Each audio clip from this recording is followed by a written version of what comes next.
안녕하세요. 오늘도 사연살롱을 찾아주셔서 감사합니다. 저는 올해로 결혼 5년 차가 되는 아직은 신혼이고 새댁이고 싶은 30대 여성입니다. 저는 제 인생에서 결혼은 없을 거라고 생각한 사람이었어요. 그게 제가 잘나서 그런 게 아니고 제가 부모님이 안 계셔서 자연스럽게 그런 생각을 하게 되었는데요. 연애를 할 때도 부모님이 안 계신다고 하면 만나던 남자들이 어쩐지 부담을 느끼는 것 같았는데 그런 경험을 좀 하다 보니 자연스럽게 남자도 잘 안 만나게 되었거든요. 그냥 포기하면 편하다고 저는 그렇게 연애도 결혼도 포기하고 저 하나만 잘 건사해서 살자고 다짐하며 살았어요. 그런데 사람의 인연이라는 게 신기하게도 아무리 아니라고 밀어내도 제가 아니면 안 된다는 사람이 있었는데 그 사람이 지금의 남편이에요. 남편과는 꽤 오래전부터 알고 있었는데 교회에서 만난 교회 오빠였거든요. 당시 저는 고아원에서 지내는 아이였고 나이는 17살이었는데 교회에 가면 먹을 것도 주고 배우고 싶은 것도 알려준다고 해서 다른 동생들이랑 갔다가 거기서 처음 20살이던 남편을 만났어요. 지금 생각하면 저도 남편도 참 어렸는데 이런 두 사람이 훗날 부부의 연을 맺게 되다니 이보다 더 신기한 일은 없을 것 같네요. 아무튼 그때 저는 남편을 처음 만나 남편에게 기타 치는 법을 배웠는데 기타가 어렵지만 재미있었어요. 제 손으로 악기를 연주한다는 게 마냥 신기하기만 했는데 처음엔 고아원에 피아노가 있어 피아노를 배우고 싶었지만 정신 차려보니 저는 기타에 푹 빠져 있었어요. 그래서 기타를 사기 위해 어린 나이에도 편의점 아르바이트를 했었는데 하필이면 아르바이트 하던 곳에서도 남편을 만나게 되었어요. 남편이 제가 일하던 편의점 야간 아르바이트생이었거든요. 남편은 당시 휴학을 하고 군대를 입대하기 전에 잠깐 일을 한다고 했었는데 자기 일할 시간이 한참 남았는데도 일찍 와서 저에게 햄버거나 집에서 싸온 것 같은 도시락을 주곤 했어요. 편의점에서는 유통기한이라고 해서 시간이 오버한 음식을 자유롭게 먹을 수 있었는데 남편은 그거 말고 자기가 가져온 걸 먹으라며 저를 신경 써주는 것 같았죠. 그리고 저는 그런 남편의 호의가 상당히 거슬렸는데요. 고아원에 살면서 자연스럽게 동정받는 걸 싫어하게 되었거든요. 그래서 일부러 나는 이딴 거 좋아하지도 않는다고 남편의 호의를 그야말로 개무시했는데 남편은 그때마다 아랑곳하지 않았어요.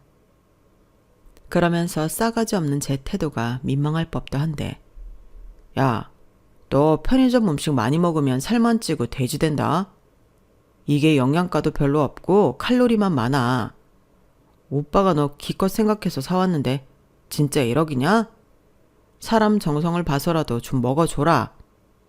라고 능청을 떨며 제 앞에 자기가 가져온 음식을 내밀었는데 처음 2-3번은 끝까지 싫다고 먹지 않았지만 집요한 남편의 부탁에 그 이후부터는 남편이 가져온 음식을 곧 잘 먹게 되었어요. 그걸 먹고 있는 제 자신이 가끔은 어이없어서 싫기도 했는데 그때 당시 가져온 남편의 도시락이 꽤나 맛있었다는 게 함정이었죠. 지금도 여자인 저보다 남편이 요리를 더 잘할 만큼 원래부터 남편은 요리에 소질이 많고 또 하는 걸 좋아하는데 나중에 그러더라고요. 맹세코 동정 따위를 하려고 했던 게 아니고 자기가 음식을 해서 먹일 수 있는 좋은 임자를 만나 신이 났었다고요. 그리고 그렇게 잘 길들여졌던 저였는데 5개월도 되지 않아 남편은 군입대를 했고 저는 남편을 그리워하게 되었어요. 그러다 저도 졸업과 독립을 해야 하는 시기가 되었고 고아원에 있을 때부터 친하게 지내던 언니가 먼저 같이 살자고 제안해 언니의 원룸에서 지내게 되었는데요. 고아원이라는 울타리를 벗어나니 세상은 참 험한 곳이었어요. 사실 저는 고아원만 나가면 모든 것이 자유로울 줄 알았거든요. 하지만 세상은 부모라는 울타리가 없는 저에게 야박했고 저는 어쩔 수 없이 살기 위해 제가 고아 출신이라는 것도 숨긴 채 지방에 부모님이 계신 것처럼 연기를 하며 살았는데 그렇게 먹고 살기 위해 치열하게 살다 보니 어느덧 제 머릿속에는 교회 오빠였던 남편에 대한 기억은 사라지고 말았어요. 맛있게 먹던 그 도시락들도 잊어버리게 되었죠. 그리고 제가 3살이 되던 해 같이 살던 언니는 좋은 남자를 만났다며 결혼을 한다고 저에게 말했고 저는 그 집에서도 나갈 수밖에 없었는데 사실 이럴 줄 알고 나름 준비는 하고 있었어요. 아무리 친한 사람들도 같이 살면 사이가 틀어지기 마련인데 언니가 연애를 하면서 제가 그 집에 있는 걸 살짝 불편해하더라고요. 그래서 언제고 보증금이 될 만한 돈을 모으면 언니 집을 나가야겠다는 생각을 하고 있었는데 결혼을 한다니 제 입장에서는 조금 놀라운 일이었어요. 들어보니 아이를 가졌다고 하더라고요. 그래서 기쁜 마음으로 그동안 정말 고마웠다며 나름 두둑하게 축의금 봉투까지 만들어줬는데요. 당시 제 월급이 180만 원 정도였는데 50만 원을 축의금으로 줬어요. 그렇다고 제가 언니랑 살면서 공짜로 산 건 아니라 매달 60만 원씩 언니에게 주고 있었는데 그달은 그렇게 110만 원이라는 돈을 주고 나니 생활비가 빠듯했죠. 하지만 고아원에 있으면서 누구보다 이런 계산은 분명하게 해야 한다는 걸 자연스럽게 배운 저로서는 당연한 일이었는데요. 그렇게 저는 23살에 처음 혼자 살기 시작했어요. 당시 모은 돈이 많지가 않아 반지하에 방 하나, 거실 겸 주방이 있는 그런 곳을 월세로 얻어 지냈는데 집은 그럭저럭 지낼만 했지만 어쩐지 좀 외로웠어요. 그도 그럴 게 그때까지 혼자 지내본 적이 없으니 더욱 그랬던 것 같은데 그래서 그때 연애를 좀 하게 되었죠. 나이도 한참 연애할 나이였고 혼자 산다고 하니까 남자들이 관심을 많이 보이더라고요. 어찌나 환심을 사려고 잘해주던지 저는 홀랑 넘어가고 말았어요. 하지만 어째 점점 만나는 남자마다 저를 쉽게 보고 또 함부로 대하려 하는데 그러다가 제가 고아원 출신이라는 걸 알게 되면 자긴 저 같은 여자 부담스러워서 못 만난다고 일방적으로 이별 통보를 하기도 했어요. 그럼 또 상처받고 몇 날 며칠을 울었는데 그렇게 몇 번 연애를 하면서 호되게 당하다 보니 자연스럽게 연애는 하고 싶지 않게 되었죠. 대신 저 한 몸 잘 건사해야 하니까 더 열심히 살았는데요. 그렇게 열심히 살다 보니 우연히 또 겹쳐 남편을 다시 만나게 되었어요. 회사 거래처에 갔다가 거기서 일하고 있는 남편을 만난 건데 저는 제가 생각해도 많이 변해 있었거든요. 하지만 남편은 저를 한눈에 알아봤고 그때부터 다시 저희의 인연은 시작되었어요.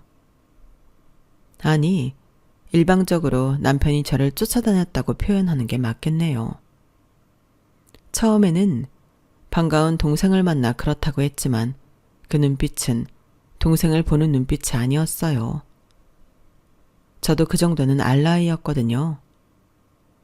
그래서 내 인생에 연애는 없다고 남편을 외면하기도 했었는데 남편의 끈질긴 짝사랑에 저도 그만 두 손을 들고 말았어요. 더는 상처받고 싶지 않다고 좋게 이야기도 했는데 무슨 자신감인지 자기는 절대 저에게 상처를 주지 않을 거라고 아주 큰 소리를 뻥뻥 치더라고요.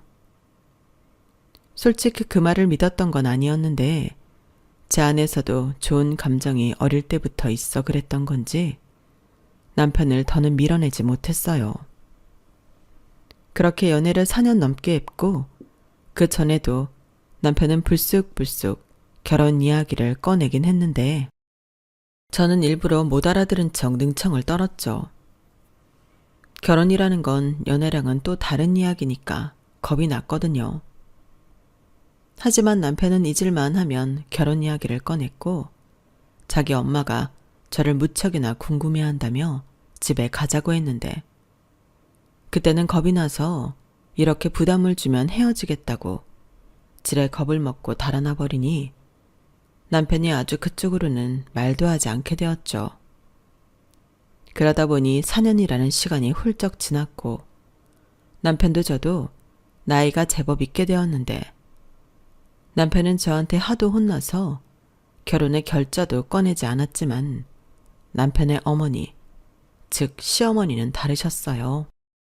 아무래도 홍기가 찰 대로 찬 아들 걱정에 조바심을 내시는 듯 했는데요. 남편한테 여자친구가 있다고 하니 더 답답한 모양이셨죠.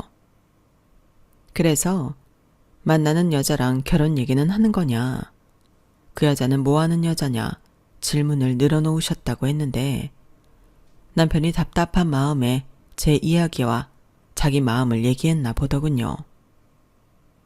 나는 정인이 부담 주기 싫어. 결혼 얘기는 아주 꺼내지도 못하게 하는데 어쩔 수 없잖아. 너는 결혼 안 할 거야? 나는 정인이 아니면 아무랑도 결혼 안 하지. 이제 와서 결혼하겠다고 다른 여자를 만나? 엄마, 나 그렇게 쓰레기 아니야. 남자가 가오가 있지. 누가 뭐래? 걔는 왜 결혼을 안 한다는 건데? 독신주의 뭐 그런 거야? 그게 아니고 사실은 그렇게 제가 고아원 출신이라는 걸 남편이 알린 듯 했는데요. 시어머니는 남편의 뒤통수를 휘갈기며 자기도 그런 후진 사람 아니라고 당장 데리고 오라고 했답니다. 따뜻한 밥이라도 한 끼 나눠 먹자고요. 그래서 남편이 결혼 얘기는 하지 않을 테니 와서 밥만 먹으라고 했고 자기 엄마 음식 솜씨가 아주 끝내준다고 저를 꼬시는데 어쩐지 그 밥은 꼭 먹고 싶었어요. 엄마가 해주는 집밥이라 먹어본 적이 없어서 어떤 건지 궁금했는데 결혼 얘기를 안 하겠다고 하니 그 말만 믿고 처음 시댁을 방문하게 되었어요. 그리고 저는 시어머니의 매력에 푹 빠져 저도 모르게 그 집을 제 집 드나들듯 다니게 되었는데요. 그 집은 제가 상상하던 그런 이상적인 집이었어요. 마당이 예쁘게 꾸며져 있고 집은 양옥이었는데 2층은 월세로 세를 주고 있다고 하셨죠. 집안 곳곳을 보면 집 자체는 많이 낡은 옛날 집이었는데 따뜻한 온기가 있고 엄마 냄새가 있고 오래된 살림살이가 있는 그 정리된 집이 저는 참 좋았어요. 그렇게 서서히 물이 드는 것처럼 저는 그 집 사람들에게 물이 들어버렸는데 나중엔 결혼보다도 이런 사람들과 가족으로 지내면 얼마나 좋을까 하는 생각을 먼저 하게 되었죠. 그때를 놓칠세라 남편과 시어머니가 합세해서 저에게 프로포즈를 했는데 특히 시어머니가 자기는 시집살이 같은 거 절대 안 시킨다고 자기 아들 좀 데려가라고 농담처럼 말씀하셨던 게 지금도 생생하게 기억이 납니다. 그런데 시어머니의 사연도 참 기고해서 저는 더 시어머니에게 마음이 움직였어요. 시어머니는 가난한 집에 태어나 얼굴도 못 본 서울 남자한테 중매로 시집을 오셨다고 했는데 말이 시집이지 거의 식모나 다름없이 모진 시집살이를 하셨다고 하더라고요. 그뿐만이 아니라 시아버님이 얼마나 남봉꾼인지 동네에서 유명했다고 했는데 아이 둘을 낳은 것이 기적이라며 그렇게 밖에서 여자들을 끼고 살았다고 하더군요. 그런데 그런 와중에도 시어머니 편을 들어주는 시댁 가족은 아무도 없었대요. 그냥 남자는 다 그럴 수 있다고 시어머니의 마음고생 따윈 안중에 없었는데, 그러다 천벌을 받은 것처럼 시아버님이 밖에서 비명 행사를 하셨다고 했어요. 그러자 남편의 할머니, 즉 시어머니의 시어머니가 남편을 잃은 시어머니에게 사방 잡아먹은 년이라고 돈 한 푼 주지 않고 집에서 쫓아냈다고 했는데, 말이 그렇지 땡전 한 푼 주지 않고 시어머니와 아이들을 내쫓을 생각을 하셨나 보더군요. 그리고 그때 아직은 어리기만 했던 시어머니는 어린 남편과 신우가 있어 죽지도 못하고 죽을 각오로 이 일 저 일 닥치는 대로 일을 하며 살았다고 했는데요. 그래서 안 해본 일이 없다며 당신은 차라리 고아이고 싶었다고 하셨어요. 부모가 부모 같지 않고 오히려 당신들 이익에 이용했으니 그런 부모 따윈 없었으면 좋겠다고 생각했다고 하셨는데, 그래서 당신 자녀에게는 반쪽짜리 부모라도 그런 부모는 되고 싶지 않다고 하셨죠. 저는 그 말을 듣는데 시어머니가 정말 멋있다고 생각했어요. 저를 낳아준 부모는 적어도 저런 생각을 하진 않았을 테니까요. 그리고 당신 뜻대로 남매를 아주 잘 키우셨는데 그건 남편만 봐도 알 것 같았어요. 게다가 남편보다 3살 어린, 그러니까 저랑 동갑인 신우는 대학도 나와 사내 연애 후 시집을 갔다고 했는데, 동갑이라 그런지 저런 신우가 진심 부러웠죠. 세상엔 딸 같은 며느리는 없다고 하는데 저는 정말 시어머니의 딸이 되고 싶은 마음이었거든요.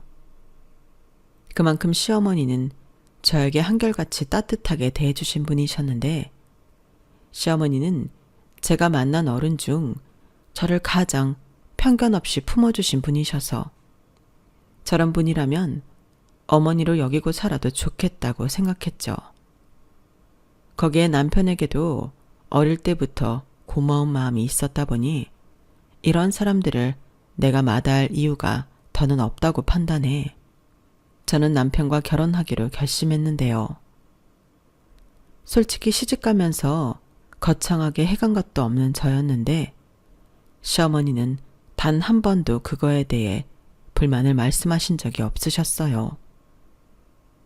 오히려 거꾸로 친정엄마 몫까지 해주시겠다며 저를 더 살뜰히 챙겨주셨는데, 모르는 사람이 보면 친정엄마라고 생각할 정도로 시어머니는 남편이 아닌 저를 더 많이 생각해 주셨어요. 그런데 그런 모습이 진짜 딸에게는 불쾌하게 다가갔는지 몇 번 보지도 못한 시누이가 저를 볼 때마다 족집의 눈으로 노려봤는데, 심지어 왜 하필 저런 여자랑 결혼을 하냐고 남편한테 까불었다가 남편한테 말로 된통 당한 적도 있었어요. 이렇듯 시누이는 심술이 장난이 아닌 사람이었고 남편은 신우가 막내다 보니 어릴 때부터 버릇이 없었다고 했는데, 그래서 저랑도 초면부터 그다지 사이가 좋지 않았었죠. 신우는 제가 고아라 일부러 작정을 하고 착하고 능력 있는 자기 오빠를 꼬셨다고 생각하는 것 같았어요.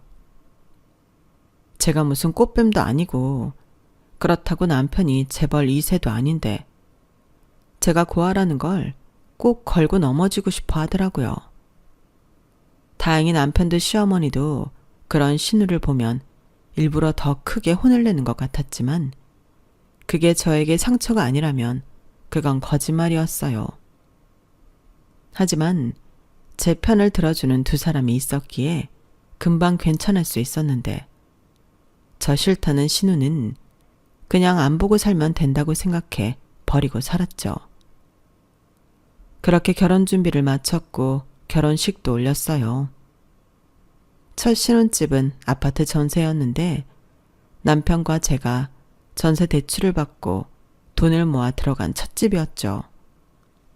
방 2개에 나만 거실이 있는 그런 구옥 아파트였는데 혼수를 많이 하지 못해서 크게 좁다는 생각은 못하고 살 수 있었어요.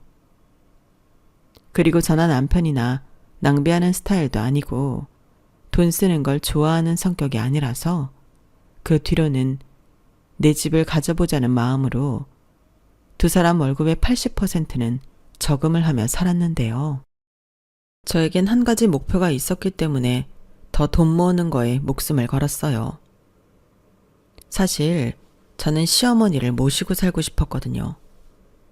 주변 사람들은 미쳤다며 자기 팔자 자기가 꼰다고 말하긴 했지만 저는 시어머니랑 진심으로 같이 살고 싶었어요.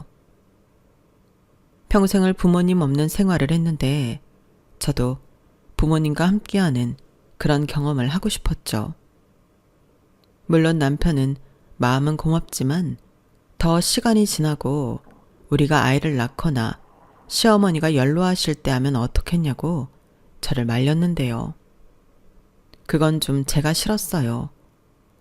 그 이유는 아이를 낳고 함께 사는 건 저희가 도움을 받기 위함이고 또 시어머니가 연로해지셨을 때 함께 사는 건 시어머니가 싫어하실 것 같았거든요. 그래서 함께 사는 건 빠르면 빠를수록 좋다고 생각했는데 왜인지 모르지만 제 짧은 생각에 저는 시어머니가 남편을 장가 보내고 혼자 계시면 적적해서 제가 함께 살자고 하면 얼씨구나 너 참 고맙다 하시며 좋아하실 줄 알았어요. 하지만 그건 순전히 제 생각이었는데요. 저희가 전세로 사는 2년 동안 돈을 악착같이 모아 드디어 30평대 아파트를 매매해 기쁜 마음으로 시어머니에게 함께 살자고 말씀드린 날 시어머니가 질색을 하시며 내가 왜 니들이랑 같이 사냐고 싫다고 하셨어요. 그때는 솔직히 왜 싫다고 하시지? 하며 이해하지 못했는데 어리석게도 저는 시어머니가 좋으면서도 미안해서 좋다고 하시지 못해 그런 거라고 여겼어요.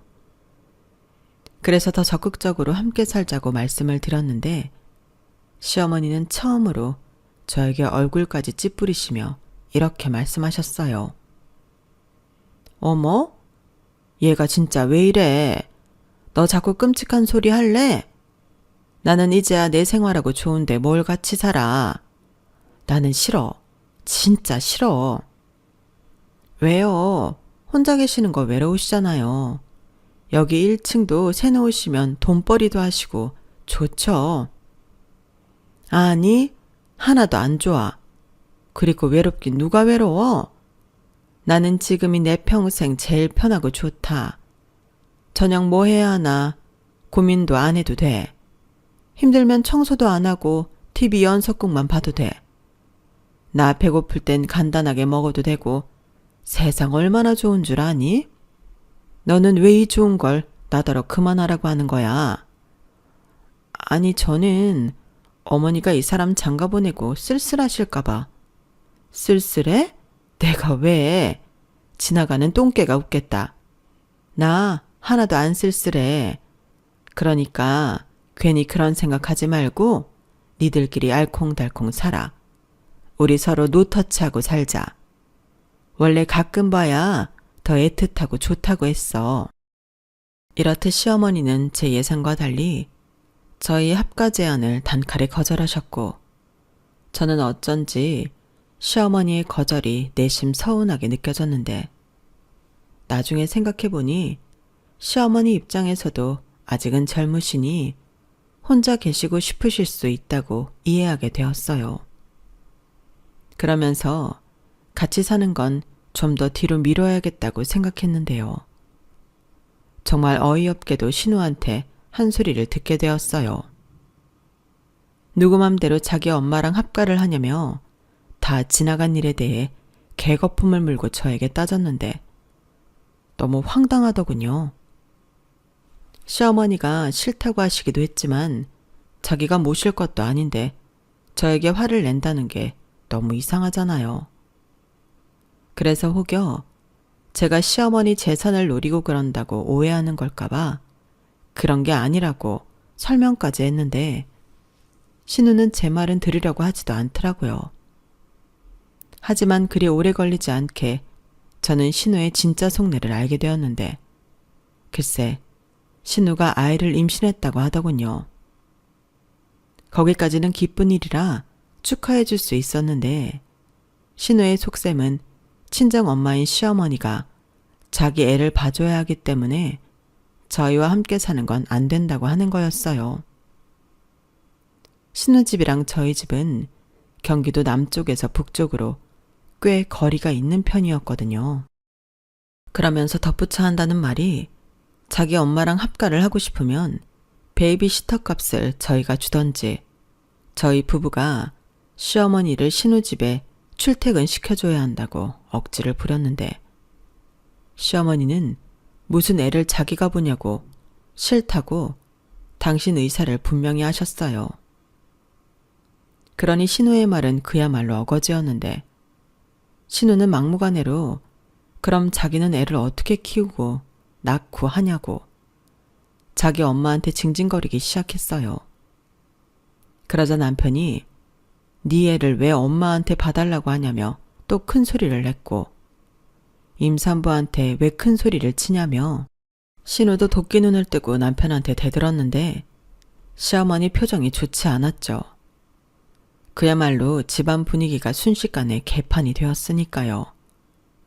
그래서 저는 제 남편을 매제는 신우를 말리며 겨우 상황을 정리했는데 저는 시어머니가 걱정이 되었어요. 얼마나 마음이 불편하실지 제가 더 마음이 불편했죠. 그렇게 어떻게 하면 서로가 다 좋을 수 있을까 시키지 않은 고민을 사서하게 되었는데요. 애석하게도 뾰족한 수는 떠오르지 않더군요. 신우는 무조건 시어머니가 자기 애를 봐주길 바라는 거고 시어머니는 이제야 얻은 자유를 손주 본다고 다시 침해받고 싶지 않다는 건데 이건 뭐 창과 방패의 싸움과도 같은 거였어요. 그러다 남편을 통해 시어머니가 초등학교만 겨우 나왔다는 이야기를 듣게 되었고 그래서 가방 끈이 짧은 게 시어머니의 아킬레스건이라고 했는데 시어머니에게 공부할 수 있는 기회를 주면 어떨까 하는 생각을 하게 되었죠. 신우가 이해할지는 모르겠지만 자기 엄마가 한 맺힌 공부를 하겠다는데 자기 애를 어거지로 보라고 할까 싶었어요. 하지만 역시나 왜 다 늙어서 공부를 하냐고 신우는 싫은 소리를 했고 시어머니는 그럴 수만 있다면 학교에 가고 싶다고 했는데요. 저는 신우 편이 아닌 시어머니 편이었기 때문에 바로 학교를 알아봤어요. 알아보니 어르신들이 다니는 중고등학교가 있더라고요. 단순히 검정고시를 보기 위한 학교가 아닌 진짜 학교 생활을 할 수 있는 학교였는데 2년씩 중학교, 고등학교 과정을 모두 이수하면 학력을 인정받을 수 있다고 했어요. 그러니 어려운 시험을 보기 위한 학교가 아닌 정말로 친구들과 어울려 여러 활동과 동시에 공부를 하며 정식으로 졸업을 하는 거니 저는 시어머니에게 그런 시간을 선물하고 싶었는데 남편도 제가 알아온 자료를 보고는 눈물까지 글썽거리며 이런 게 있었냐고 너무 좋다고 저한테 고맙다 하더라고요. 그래서 저는 신우한테 미움받을 걸 알면서 시어머니를 학교에 보내드리기로 마음먹었고 졸업하신 후엔 대학까지도 원하신다면 보내드리고 싶다고 생각했는데요. 시어머니는 좋다고 하셨지만 신우가 난리였어요. 무슨 부모가 자식이 애를 낳는데 자기 학교 간다고 자식을 안 도와줘? 세상에 그런 부모가 어딨어. 좋아. 엄마 학교 가면 나는 애 안 낳을 거야. 그러니까 엄마가 선택해. 손주야 학교야? 이렇게 말도 안 되는 억지를 부리니 단호하던 시어머니도 주춤하시더라고요. 그때는 남편이 아무리 뭐라고 해도 신우는 제정신이 아니었는데 홀몸도 아니니 더 강하게 뭐라고 할 수도 없었죠. 결국 시어머니는 저에게 마음만 받겠다고 하셨어요. 그 뒤 모든 걸 포기라도 하신 듯 신우가 애를 낳으면 그 집에 들어가서 아이 어린이집에 갈 동안 애를 보신다고 하셨어요. 그 말에 기고만장해진 신우는 저에게 전화해서 언니, 전데요. 제가 경고하는데 한 번만 더 우리 엄마한테 헛바람 넣기만 해봐요. 언니가 구하라. 예쁨 받고 싶어서 안 달란 건 알겠는데 좀 적당히 하라고요. 그냥 돈으로 효도해요. 괜히 나까지 피해보지 않게. 라고 막말을 했는데 저는 참을 수 없었어요. 저한테 뭐라고 한 게 문제가 아니라 시어머니가 좋아하신 것을 헛바람이라고 표현한 게 너무 괘씸하더라고요. 그래서 저도 눈치 볼 것도 없이 따지기 시작했는데요. 지금도 그때를 생각하면 좀 통쾌합니다. 아가씨, 진짜 해도 해도 너무하네요. 그래요. 나 고아라서 부모 사랑 같은 거 못 받아서 어머니한테 예쁨 받고 싶어 안 달랐어요. 그런데 친자식이 자기 엄마가 뭘 하고 싶어, 뭘 하기 싫은지 왜 몰라요? 어머님이 언제 애기 보고 싶다고 했어요? 말도 안 되는 협박으로 손발 다 묶어놓고 미안한 줄 알아야지. 아가씨, 그러다 아가씨 자식한테 똑같이 받아요. 뭐예요? 언니 지금 말 다 했어요? 어디서 막말이에요? 왜요? 아가씨는 해도 되고 저는 하면 안 돼요? 아가씨가 저한테 하는 게 그 막말이에요. 어머, 진짜 기가 막혀. 언니 해주니까 진짜 뭐라도 되는 줄 아나 봐. 언니라고 하기 싫으면 하지 마요. 대신 이제부터는 나나 어머니한테 함부로 하면 그땐 안 참을 테니까 그런 줄 알아요. 안 참으면 뭐? 그쪽이 나한테 할 수 있는 게 어딨어요? 나 임산부예요. 임산부인 건 네 사정이고 내가 알 게 뭐냐? 신우는 제가 참지 않고 세게 나가자 당황했는지 어머 소리만 하고 더는 말을 잇지 못했어요. 전화라서 그 얼굴 표정까지는 보지 못했지만 그것만으로도 저는 너무 시원했죠. 그리고 더는 참아주지 않겠다 다짐했는데 이 여우 같은 시누이는 반성할 줄은 모르고 이번에는 저와 시어머니 사이를 이간질하려 했더라고요. 저는 나중에 남편을 통해 알게 되었는데 너무 어이가 없어서 웃음이 다 나왔어요. 신우 말로는 제가 시어머니가 가지고 있는 재산이 탐이 나서 합가를 하자고 마음에도 없는 소리를 하는 거라고 했다는데 시어머니 학교도 제가 시어머니에게 잘 보여 유산을 미리 땡겨 받으려고 한 수작이라며 자기한테 딱 걸려서 자기가 뭐라고 했는데 제가 신우한테 시집간 출가 외에는 빠지라고 했다며 아주 혼자 소설을 썼더라고요. 하지만 시어머니가 신우 말을 믿지 않았고 오히려 정인이가 그랬다고? 아이고 퍽이나 그랬겠다. 너 또 니 옳게 곤란하게 하려고 수작 부리는 거잖아. 네 머리에서 나오는 건 딱 너 같지?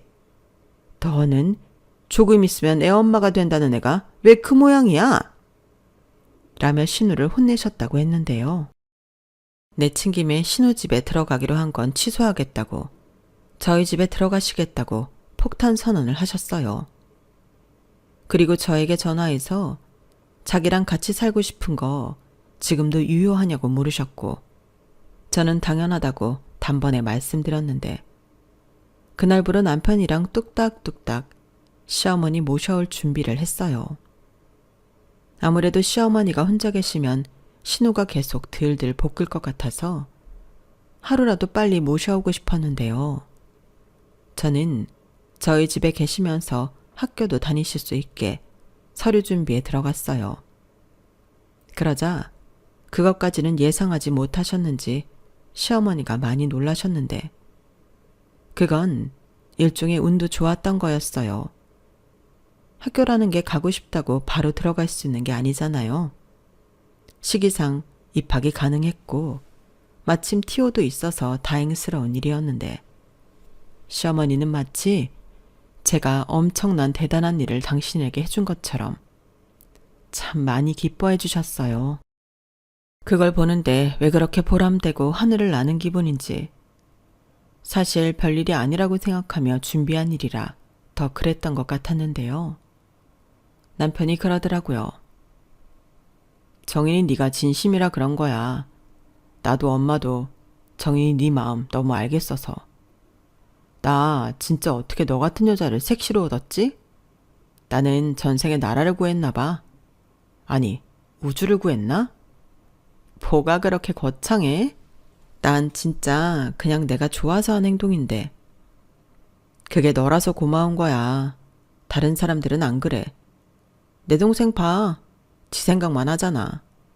아마 그 기집애 자기가 너무 잘하니까 엄마 유산 하나도 못 받을까 봐 일부러 이간질하려고 그랬던 것 같아. 설마. 근데 자기 동생이지만 걔는 원래 그래? 진짜 친동생은 맞는 거지? 걔는 아빠 닮았고 난 엄마 닮았고. 그래도 예상은 했는데 내 동생 때문에 힘들지? 아니야. 아가씨는 자기 때문에 내가 힘들 거라고 좀 신났을 수도 있는데 내 입장에선 귀엽지. 나 몰라? 나 고아원부터 산전수전 공준전까지 다 겪은 여자야. 저는 그냥 농담처럼 얘기했어요. 그런데 남편은 그런 저를 꼭 껴안아주며 이젠 그런 일 하나도 겪게 해주지 않겠다며 진심으로 이야기해 주었고 순식간에 저랑 남편의 눈엔 눈물이 고였는데 제가 좋아하는 말이 떠올랐어요. 어릴 때부터 힘든 순간이 찾아오면 저는 세상의 모든 사람들에겐 불행의 총량이 같다 라고 생각했는데요. 그래서 어릴 때부터 꾸역꾸역 불행을 겪었으니까 남은 인생은 마음껏 행복해도 된다고요. 그리고 남편이 저를 안아주는 순간 나는 앞으로 이렇게 계속 행복하게 살겠구나 하는 막연한 생각을 했는데 그냥 남편과 시어머니만 제 옆에 있다면 그냥 매일매일이 행복 그 자체거든요. 저를 아끼고 사랑해주는 사람과 함께 산다는 거 얼마나 행복한 일인가요? 그리고 저는 지금 현재 벅차게 행복한 사람인데요. 제 인생을 돌이켜보면 기적 그 자체나 다름이 없어요. 어릴 때 저는 고아라는 이유로 상처받지 않고 무시당하지 않으려 가시를 잔뜩 세우고 살았거든요.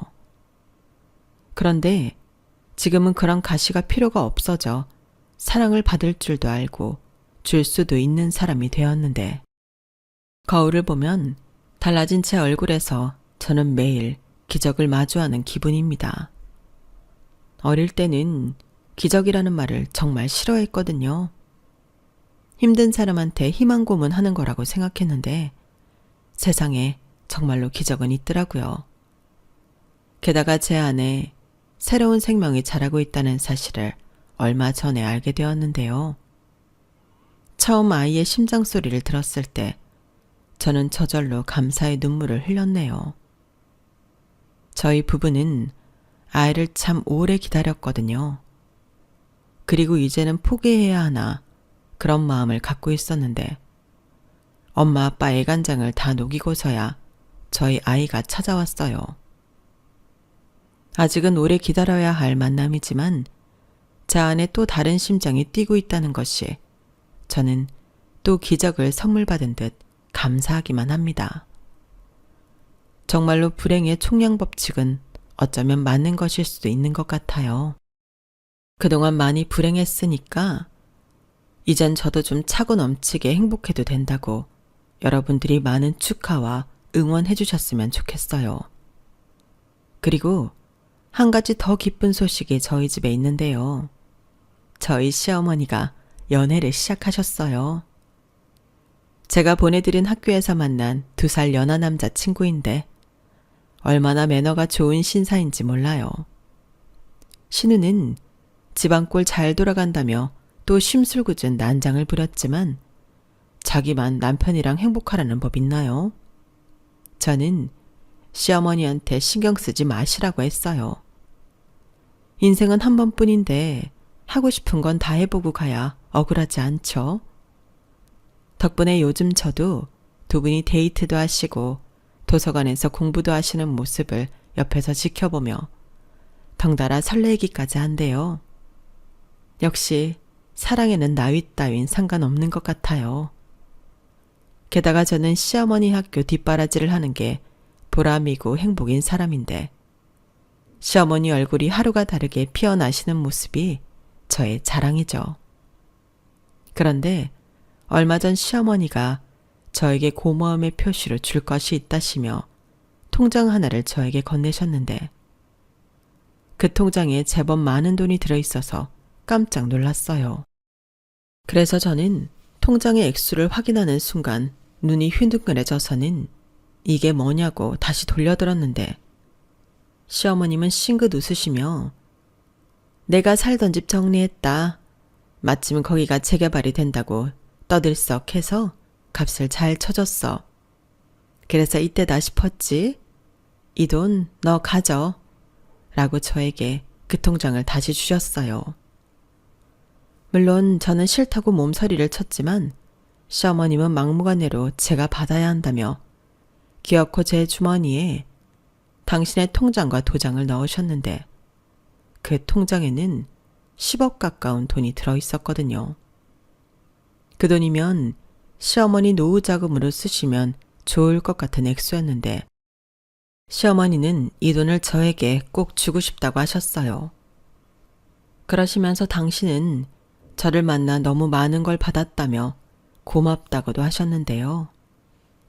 당신은 저에게 더 많은 것을 주셨으면서 저리 말씀까지 감사하게 해주시니 저는 몸둘 바를 몰랐어요.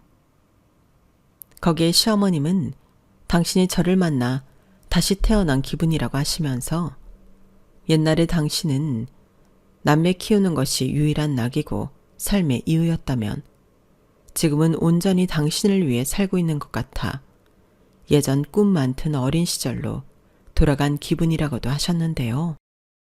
거기에 덧붙여 하신 말씀이 저를 또 한 번 울컥하게 만들었어요. 아마 네가 들으면 이상하게 생각할 수도 있는데 나는 지금 첫사랑 중이다. 예전에 애들 아빠는 중매로 만나 결혼은 했어도 사랑한 적은 없었어. 그냥 숙명이라니 하고 살았지. 그런데 사랑을 해보니 이거 정말 좋은 거구나 라며 수줍게 웃으셨는데요. 저는 정말 그 순간 17살의 시어머니를 본 것만 같았어요. 그만큼 지금의 시어머니 얼굴엔 행복이 뚝뚝 떨어지셨어요. 그리고 그 순간 저는 또 한 가지 결심을 하게 되었는데요. 저는 앞으로 그 행복을 지켜줄 수 있는 며느리이자 자식이고 싶은 마음입니다. 지금이 시어머니의 첫사랑인 것처럼 저도 부모님에게 첫 효도를 하고 있는 중이거든요.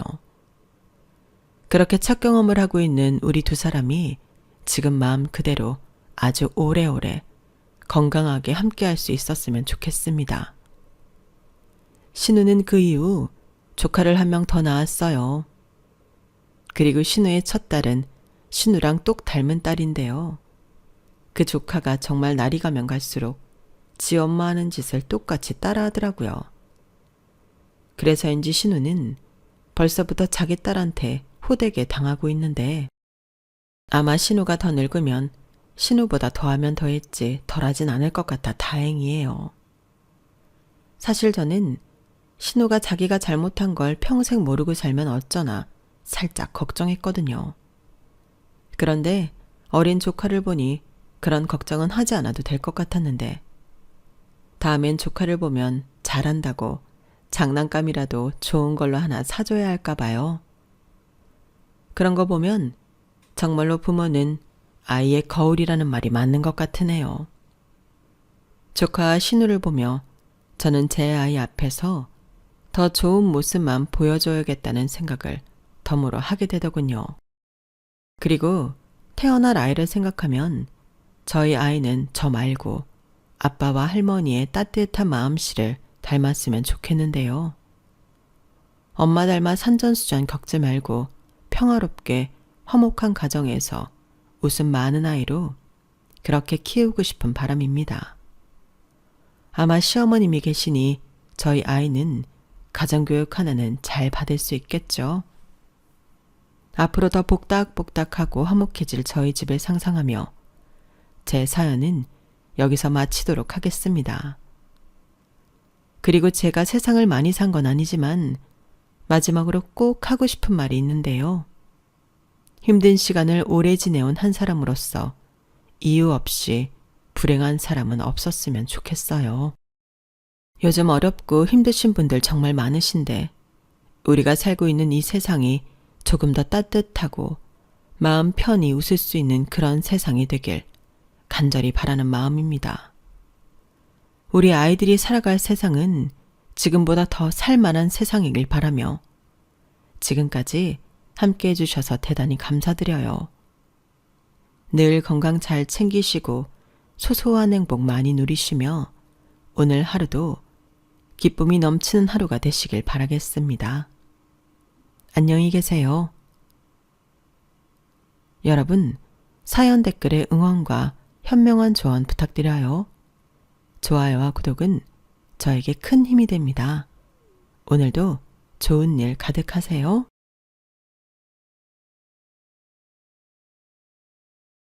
안녕하세요. 오늘도 사연 살롱을 찾아주셔서 감사합니다. 저는 서울에서 평생을 살다가 예상하지 못하게 강원도로 이사와 살게 된 60대 여성입니다. 누군가 저의 이런 소리를 들으면 서울에서 태어나 치열하게 살다가 시골로 귀촌한 것처럼 들릴지도 모르겠어요. 하지만 제 사연은 그렇게 간단하지 않아요. 그리고 저는 귀촌을 할 만큼 시골 생활에 그리 애착이라고 할까요? 낭만이 있지도 않고요. 더군다나 귀촌이라고 하면 부부가 쌍으로 내려오잖아요. 저는 혼자가 된 지 20년도 넘었어요. 그러니 귀촌은 아니고요. 청탁이라고 하는 게 맞을까요? 청탁은 청하고 부탁하는 것을 뜻하잖아요. 요즘엔 비록 나쁜 의미로 더 많이 쓰이지만요. 아무튼 저는 누군가의 부탁으로 강원도로 이사를 와서 살고 있어요. 일평생 살면서 직책이라는 것도 없었는데 노후에 다 늙어서 직책도 생겼어요. 우습죠? 나이 60 넘어서 그것도 여자가 직책이라 할 게 뭐가 있겠어요. 그러니 저에게 이런 부탁을 한 이들에게 감사하고 또 감사해서 더 잘 읽어나가고 싶더라고요. 그래서 이 나이에 열심히 공부도 하고 성실히 몸을 움직이고 있어요. 어렵지만 잘 해내고 싶더라고요. 지금 제가 계속 아리송한 이야기만 하고 있죠? 이제 제가 하나씩 차근차근 말씀드릴게요. 저는 38이라면 어리다면 어리고 많다면 많은 나이에 한 찜질방에서 매점을 했어요. 사실 그때 장사가 처음이었어요. 아니, 처녀 시절에 격리로 잠시 일하고 경력 단절이 된 뒤에 처음 하는 일이었죠. 그래서 매점을 계약하고 매점을 여는 그날 아침까지도 이게 맞나 수없이 고민했어요. 사실 장사라는 게 간단한 마음으로 해서는 안 되잖아요. 제대로 해보겠다는 마음가짐도 심지어는 철학도 필요한 일이잖아요. 그래서 수도 없이 고민했는데 시간이 흐를수록 그 고민은 사치라는 생각이 들더군요. 저는 그때 돈이 없었으니까요. 그리고 저 혼자 지내는 것도 아니고 10살이 된 아들도 키워야 했으니까요. 정말 어느 정도로 상황이 안 좋았냐면요. 당장 학원비 낼 돈도 없어서 아들에게 미안하지만 아들이 가장 좋아했던 태권도 학원이나 피아노 학원 같은 예체능 학원은 모두 그만두고 최소한으로 기본적인 학원만 겨우 유지하고 있었거든요. 게다가 제대로 된 끼니도 챙겨주지 못했어요. 마트에서 파는 가장 저렴한 비엔나 소시지 아시죠? 한 팩에 1,000얼마 하는 거요. 그걸로 매번 반찬을 만들어서 주고 간식은 꿈도 꾸지 못했어요. 그러니 장사를 할 수 있을까? 잘할 수 있을까? 이런 고민은 사치였죠. 게다가 제가 듣기로 찜질방 매점을 하려면 돈도 돈이지만 정말 사람을 잘 만나야 한다고 하더라고요. 이를테면 줄을 잘 서야 한다? 저는 운이 좋았죠. 제가 어떻게 찜질방 매점을 하게 되었냐면 제가 다니는 미용실이 있거든요. 거기에 거의 같이 머리를 하던 부자 언니가 있었어요. 정확히 말하면 졸부죠. 절제 부자가 된 언니요. 그 언니가 할아버지로부터 물려받은 땅이 있는데 그 땅에 다리가 생긴다고 큰 돈을 받고 그 땅을 팔았거든요. 그 언니가 절 제가 생각한 것보다 더 좋아했나 봐요. 이유는 모르겠어요. 사람이 끌리는 데에는 이유가 없잖아요. 그리고 저도 그 언니가 시원시원하고 졸부이면서 돈으로 유세 부리지 않아서 좋았어요. 그래서 잘 지냈는데 원래 미용실에 가면 있는 이야기 없는 이야기 다 하잖아요. 그래서 저도 제 상황을 이야기하니까 언니가 저를 참 안타깝게 생각하더니 제 번호를 받아가시고는 다음날 연락을 줬어요. 자기가 잘 아는 찜질방이 있는데 거기 매점 아줌마가 그만하기로 해서 자리가 났다면서 해보지 않겠냐고요. 아니 정확히는 좋은 자리니까 해보라고 했어요. 이미 다 말해뒀다고요. 그래서 얼떨결에 하게 되었는데 아까 말씀드린 것처럼 찜질방 매점에서 일하는 게 좀 쉬운 일이 아니라고 하더라고요. 그런데 저를 추천해 준 게 고마워서 고민을 그만두고 열심히 하고 싶어졌어요. 그 언니의 마음이 참 고맙잖아요. 그래서 저는 그런 마음가짐들로 찜질방 매점 일을 시작했고 정말 열심히 했어요. 그리고 언니의 말대로 장사가 잘 되는 찜질방이어서 사람이 많아 수입도 꽤 괜찮았고요. 게다가 제가 이런저런 상품들도 많이 들여왔어요. 이를테면 발 뒤꿈치 각질 패드나 스크럽 같은 것들요. 특히나 그 찜질방은 아직도 요플레 같은 것들을 몰래 가지고 와서 쓰는 사람들도 있어서 찜질방에서 그런 사람들을 무척 싫어했는데요. 제가 스크럽을 팔면서 그런 사람들이 줄어서 찜질방 직원들도 좋아했어요. 그리고 저는 수입을 올릴 수 있어 좋았고요. 게다가 오시는 손님들도 얼마나 좋은 사람들이 많았는데요. 찜질방 매점 일을 그만둔 지금도 종종 생각나는 사람들이 많아요.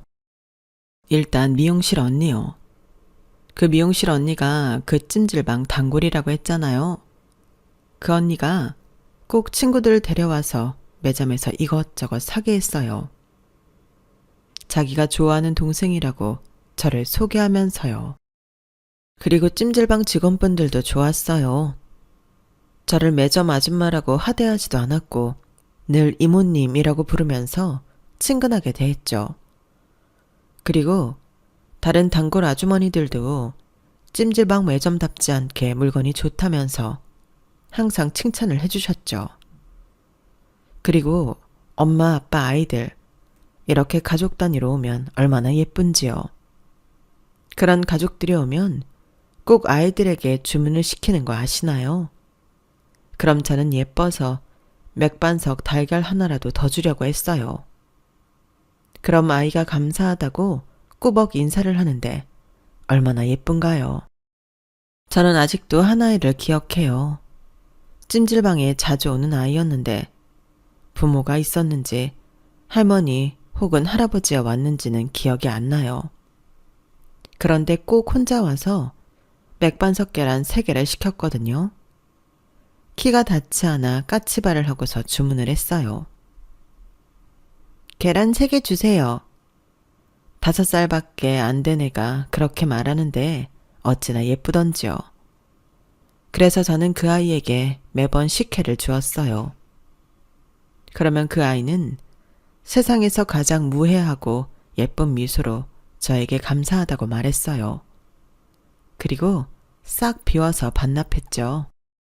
그리고 전 찜질방 매점 일을 하면서 세상의 이치를 배웠어요. 제가 친절하게 하면 상대도 친절을 대갚아준다는 사실이요. 이를테면 제가 친절하게 하면 손님들 중 절반 이상은 쟁반을 깨끗하게 정리해서 반납하세요. 그리고 꼭 수고하세요, 고맙습니다 라고 기분 좋은 말을 하시죠. 그래서 저는 찜질방 매점 일을 하면서 돈만 벌지 않았어요. 정말 많은 것을 깨우치고 보람을 느꼈어요. 물론 매번 좋은 손님만 있진 않았죠. 술에 취해 들어온 손님들은 거의 고역이었어요. 술에 취해 식혜 맛이, 수정과 커피 맛이 이상하다는 둥, 계란 껍질에 비어서 상처가 났는데 어떻게 책임질 거냐는 둥, 말도 아니었어요. 그리고 술에 취한 아저씨들 중 몇 사람은 절 희롱하기도 했죠. 남편은 어디 있냐는 둥, 남편이 없으면 자기랑 뭐 해보자는 둥, 여기 찜질방에 아무도 없다는 둥, 제가 애도 있는 유부녀라고 해도 소용이 없었어요. 정말 그럴 때면 매점 문을 닫고 곧장 아들이 있는 집으로 달려가고 싶었어요. 그리고 때론 먼저 간 남편을 원망하기도 했어요. 제가 찜질방 매점 일이든 뭐든 일을 시작하게 된 이유는 남편 때문이니까요.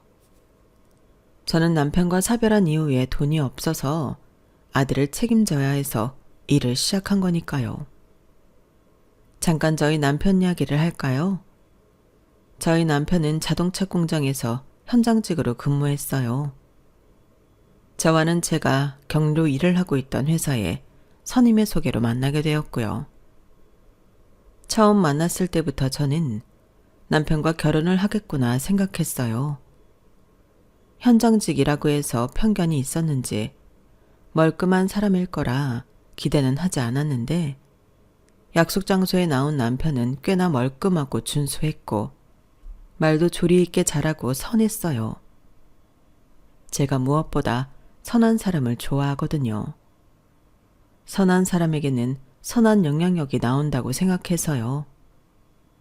그래서 저도 늘 선하게 생각하려고 노력해요. 어쩌다 나온 이야기인데요. 남편은 종종 기부를 한다고 했어요. 남편이 저에게 물었어요. 세상에서 가장 안타깝고 불쌍한 존재가 무엇이라고 생각하냐고. 저는 선뜻 대답을 못했어요. 한 가지로 딱 생각되지 않았거든요. 그런데 남편은 세상에서 가장 안타깝고 불쌍한 존재가 부모를 잃은 아이인 것 같다고 말했어요. 부모는 아이의 세상인데 그 세상을 본인의 의지가 아닌 철저한 남의 의지로 잃은 아이들이 가장 안쓰럽더라고요. 그래서 남편은 최대한 노력해서 적은 금액이라도 보육원이나 어린이 재단에 기부를 한다고 했어요. 그리고 가끔은 보육원에 봉사활동을 갔죠. 저는 솔직히 주변에서 기부나 봉사활동을 대가 없이 가는 사람을 처음 보아서 놀랐어요. 그리고 남편은 그런 말을 하면서 기부나 봉사활동을 저에게 권유하고 종용하지도 않았고 그걸 앞세워 자신을 뽐내지도 않았어요. 그러니 저는 남편이 존경스러웠죠. 첫 만남부터 말이에요. 저는 존경할 만한 사람을 만나 결혼하는 게 꿈이었어요. 그리고 남편도 저에게 좋은 감정을 가졌나 봐요. 저희는 빠르게 만나서 빠르게 결혼 준비를 했어요. 결혼 당시 제 나이 24, 남편 나이가 29이었어요. 주변에서 너무 일찍 결혼하는 게 아니냐고 걱정을 많이 했는데 저희는 정말 잘 살았어요. 제가 남편을 존경하고 남편이 저를 존중하니 싸울 일도 거의 없었고 정말 행복했어요. 매년 나이 들어가는 모습을 보는 것도 재미가 쏠쏠했고요. 역경이 없었다고 말하면 거짓말이겠지만요. 저희 아이가 늦게 찾아왔거든요.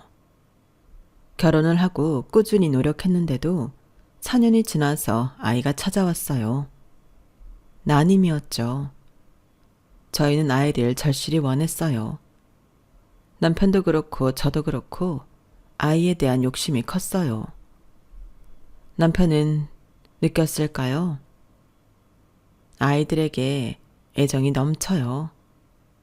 그러니 부모가 없는 아이들을 세상에서 가장 안쓰럽다고 하죠. 그리고 부모로서의 책임과 의무를 중시했어요. 연애를 할 때에도 종종 내가 아빠가 되면 이런 말을 하기도 했죠. 그만큼 개인적으로 오랜 꿈이 아빠였어요.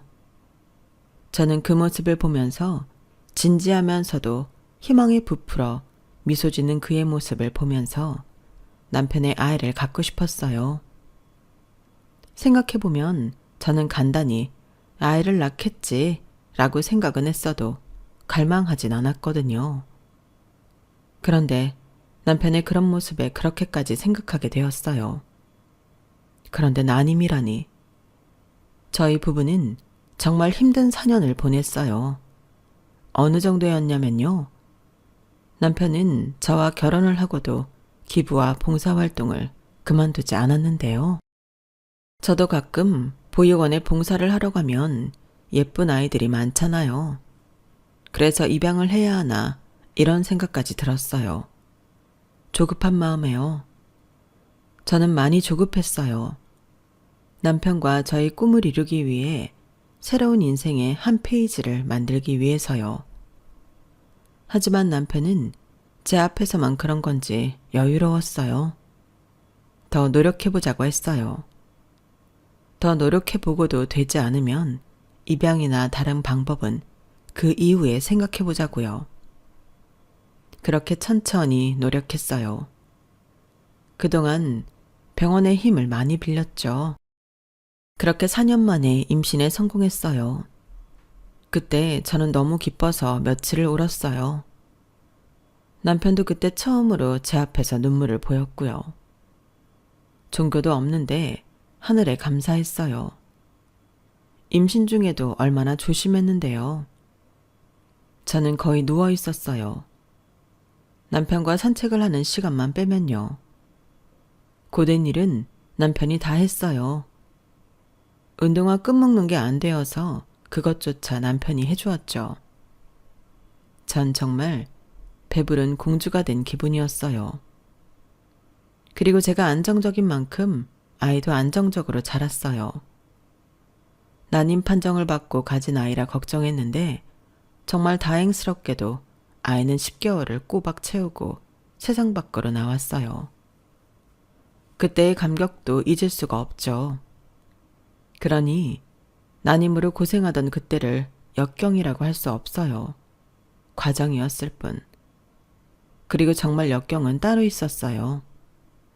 남편이 자동차 공장을 다녔다고 말씀드렸잖아요. 아이가 10살이 되었을 때 거기서 불의의 사고가 났어요. 기계에 사람이 끼어서 어떻게 해보지도 못하고 죽었다는데 그 사람이 저희 남편이었어요. 뉴스에도 났었죠. 참, 사람 목숨이 종잇장처럼 가볍더라고요. 한순간에 가버리더라고요. 유언도 없이. 그 어떤 말도 주고받지 못하고 가버렸어요. 전 사고 현장을 뉴스에 난 사진으로밖에 볼 수가 없었고 기계에 짓눌린 남편의 시체는 처참해서 제 남편 같지도 않더라고요. 그렇게 남편은 순식간에 제가 되듯 죽었어요. 장례를 치르고 집에 돌아오는데 제 휴대폰으로 바쁘게 연락이 오더라고요. 남편의 회사였어요. 회사에서 보상을 하겠다고 돈을 주겠다는 거죠. 그리고 몇 달 뒤 제 통장으로 돈이 들어왔어요. 남편을 하늘나라로 보낸 와중에 얼마를 준다고 해도 선뜻 마음이 내키지 않았지만 정말 적은 돈이었어요. 나중에 쓸 아들 등록금, 학비 이것만 빼도 얼마 남지 않았어요. 빠듯했어요. 당장 뭐라도 해야 했어요. 하지만 단순 격리일을 무려 10년 전에 하고 그 어떤 일도 한 적이 없는데 제가 할 수 있는 일이 없었죠. 그걸 미용실 졸부 언니에게 말했던 거예요. 당장 먹고 살 돈이 없다. 일을 해야 하는데 뭘 할 수 있을지 모르겠다. 그래서 그 언니가 제게 찜질방 매점자리를 알선해 준 거예요. 그렇게 찜질방 매점에서 일을 하기 시작한 거죠. 거기서 일을 해서 아들에게 국영수와 같은 기본적인 학원을 보낼 수 있었고, 급식비를 낼 수 있었고, 얼마 되진 않지만 용돈도 줄 수 있었고요. 장도 볼 수 있었고, 월세도 낼 수 있었고, 1년에 한 번이지만 미용실도 갈 수 있었죠. 적어도 생활을 할 수 있었어요. 정말 막막했는데 이를 악물고 버티며 아들만 보고 버티며 살았어요. 물론 서울의 작은 방이 2개 딸린 빌라에서 살면서 매번 아들에게 미안했죠. 저희 아들 친구들은 좋은 아파트에 좋은 차에 좋은 옷을 입고 다녔으니까요. 게다가 저희 아들이 공부를 잘해서 자율형 사립학교에 갈 수 있었거든요. 거기서도 충분히 잘 해낼 수 있는 학생이라고 담임 선생님도 저를 설득했어요. 하지만 제가 돈이 어디 있나요? 어쩔 수 없이 저희 아들은 일반고를 갔어요. 하지만 그럼에도 거기서 좋은 대학교 법학과를 나와 지금 좋은 로펌의 변호사로 일하고 있어요. 이러니 저는 이제껏 저희 아들은 주변 친구들과 자기를 비교하지 않고 그래서 기죽지 않는 건강하고 멋진 아들이라고 믿었죠. 하지만 아니었어요. 대학을 가면서 제 아들은 저와 떨어져 살았어요. 아들은 공부를 잘해서 같은 서울인데도 기숙사에서 지냈는데 늘 1년짜리를 계약해서 방학에도 집에 오지 않았어요. 여름방학, 겨울방학 통틀어 일주일도 있지 않았던 것 같아요. 저는 아들이 집에 오면 반찬도 이것저것 해주고 싶고 학교 생활이 어떤지 이야기도 듣고 싶은데 제가 출근할 때도 자고 퇴근하고 왔을 때도 자고 있어서 그럴 수도 없어서요. 그럼에도 늘 설거지는 해놓아서 밥은 먹고 있구나 그렇게 안도했죠. 어릴 땐 유치원에서 초등학교에서 있었던 일을 조잘조잘 말하던 아이였는데 제가 귀찮을 정도로 말이에요. 그런데 사춘기가 지나면서 아이가 바뀌더라고요. 주변에 물어보니 아들은 원래 그런데요. 그러니 그냥 그러려니 해야 한다고 하더라고요. 참, 자식도 사람이라고 제 마음대로 안 되더라고요. 그리고 아들은 변호사 시험을 준비한다고 아르바이트를 하면서 고시원에서 생활했어요. 제가 고시원에서 살 거면 집으로 들어오라고 했는데 거기가 공부가 잘 된대요. 그러니 어떡해요? 저도 어쩔 수 없었죠. 그리고 아들은 변호사 시험에 합격하고는 로펌에서 제공한 숙소가 있다며 거기로 가겠다고 했어요. 그러니 아들과 10년을 떨어져 지낸 거죠. 그랬는데 아들이 갑자기 아무 이유도 없이 집에 온 거예요. 일을 마치고 집에 도착했는데 아들이 저를 기다리고 있더라고요. 저는 너무 놀라고 반가웠어요. 그리고 반면에 걱정이 됐죠.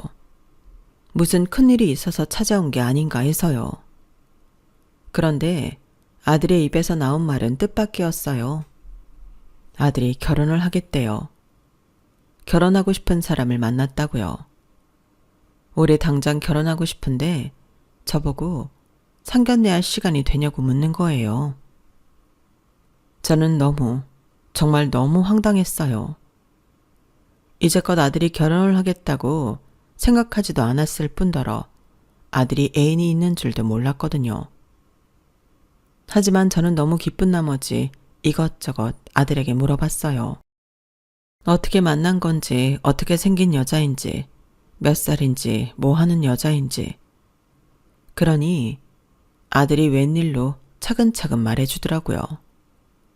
로펌에서 같이 일하는 변호사이고 예쁘고 자기보다 2살 많다고 하더라고요.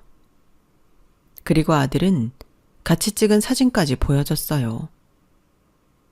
저는 너무 기뻐서 아들을 부둥켜 안으며 너무 잘됐다고 했어요.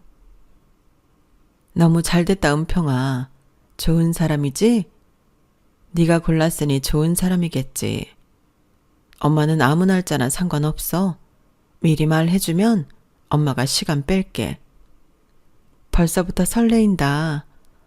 엄마 미용실도 가야겠지? 염색 안 한 지 너무 오래되어서 지저분하지. 그때 머리 고 가야 하나? 엄마 옷 사야겠다. 적금 있는 거 깨야겠네. 우리 은평이가 장가를 다 가고 네 아빠가 있었으면 엄청 좋아했을 텐데. 아들이 제 말을 듣고 남편한테는 먼저 인사를 드렸다고 하더라고요. 전 그 말에도 참 고맙고 아들이 기특했어요. 잘했다, 잘했어. 그런데 그 여자는 네가 홀어머니 밑에서 큰 거 상관없다든? 그 집안에선 어떻고? 그러자 아들은 갑자기 한숨을 쉬더라고요. 그런 건 신경 쓸 거 없어요. 내가 다 알아서 할 테니까. 엄마, 상견례 자리 가서 찜질방 매점한다는 이야기는 하지 마요. 엄마는 그냥 전업주부인 거야. 아빠 돌아가시고 잠깐 아르바이트만 했다고 해요. 그리고 옷은 내가 사둘 테니까 걱정하지 말고요. 머리는 좀 해요. 상견례 당일에 드라이도 좀 하고요. 이렇게 오지 마요. 절대로. 그리고 피부가 그게 뭐예요? 엄마 뭐 안 발라요? 그 집 어른들보다 훨씬 들어 보이네. 그럼 다음 주 중으로 날짜 알려드릴게요. 아들은 제게 그렇게 말하고 자리에서 일어났어요. 제가 당황해서 아들의 손을 잡았죠. 그러자 아들이 제 손을 놓았어요. 어딜 가긴요. 집에 가야죠. 전 여기 오래 있기 싫어요. 무슨 좋은 기억이 있다고. 그래도 밥이라도 먹고 가지. 그리고 좋은 기억이 왜 없어. 여기서 엄마랑 둘이 얼마나 재미있게 살았어. 엄마는 집에만 오면 좋은데. 그리고 매점에서 일하는 건 왜? 솔직하게 말씀드리는 게 낫지 않아? 결혼은 신뢰가 중요해. 제 말이 끝나기가 무섭게 아들은 헛웃음을 쳤어요. 제가 언제 다 커서 엄마랑 밥 먹는 거 봤어요? 그리고 좋은 기억이요? 재미있는 추억? 저한테 그런 건 없어요. 이 집에 얼마나 내가 여기서 벗어나고 싶었는데. 애들이 저 이 집에서 산다고 따까리 시킨 거 엄마는 모르죠?